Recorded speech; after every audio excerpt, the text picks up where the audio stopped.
Good morning. Recently Marsh and I had watched a television show on sailing, and it got us to reminiscing about some of our favorite vacations. And we got to thinking about a time almost 35 years ago now. We'd gone sailing down in the Caribbean. We'd gone to the Virgin Islands with some friends of ours, Walt and Susie. We chartered a 45-foot sailboat. We captained it ourselves, and we sailed around the islands for a week and had a wonderful time. But the very first day we got there and started off, I was going barefoot. I was on the boat. I slipped and I gashed my foot open. Well, Walt was a dentist and he had brought along his little black doctor bag. And he got out antibiotic ointment and bandages and bandaged it up. We had to decide, is it really bad enough for stitches or not? And finally decided no. Well, he took care of my foot all week long and we had a great time sailing and I was all right. But at the end of the week, we went to the airport. They were flying back home to the States, but Marsh and I were going to stay on for one more week and go to another island, the island of Guadeloupe, and go to a resort there. So as we got ready to go our separate ways, Walt said, I'm still concerned about that foot of yours. Why don't you take my little black medical bag with you and you can continue to take care of your foot? I said, that was very kind, thank you. I didn't look in it, I just took the bag and we went on our way. They went on theirs. We landed in Guadeloupe. We'd filled out our papers. We were landed and had to go through customs. We had our passports and we were going up in line, and finally they asked for our passport. I handed it to the man. And then he looked at us for a moment and he looked at my black bag and he opened it up and he stuck his hand in, and when he pulled his hand out, it was full of syringes. My heart suddenly sank. This had been such a beautiful day. We were so happy. Life was so good. And now I'm looking at a customs agent with a handful of syringes looking at me. And I said, those aren't mine. I'm a Methodist minister. He stuck his hand back into the bag, and next he pulled up a whole bunch of vials of clear liquid. And he looked at me and said, are you a doctor? No, I'm a Methodist minister.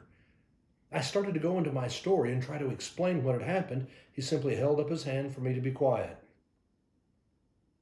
I got to thinking about how I looked at that moment. I was trying to lean on that line, I'm a Methodist minister, you can trust me.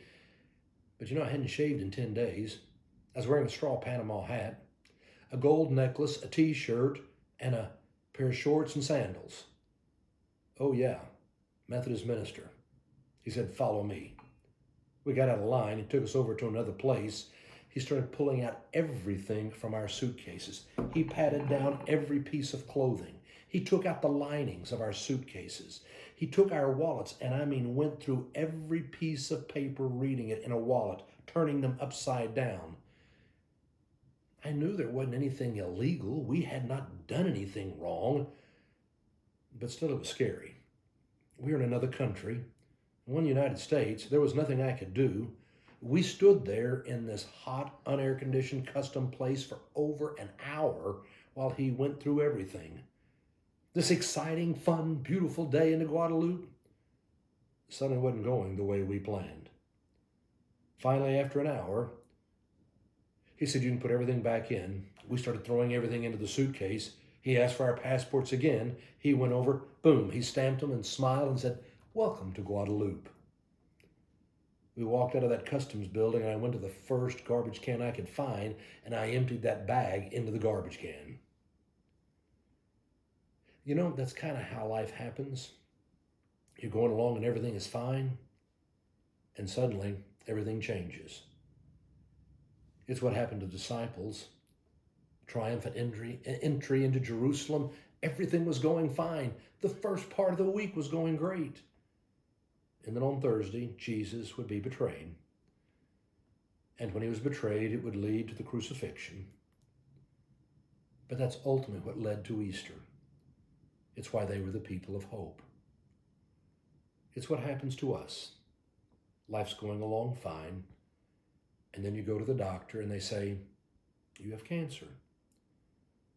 Or a spouse walks in and says, I want a divorce. Or a boss comes in and says, we're having to cut back and you're going to be laid off. Or you get a phone call and someone's been in an accident. Life can change in a moment. But you and I don't have to be afraid because we know that after Maundy Thursday, after the crucifixion on Friday, there comes an Easter.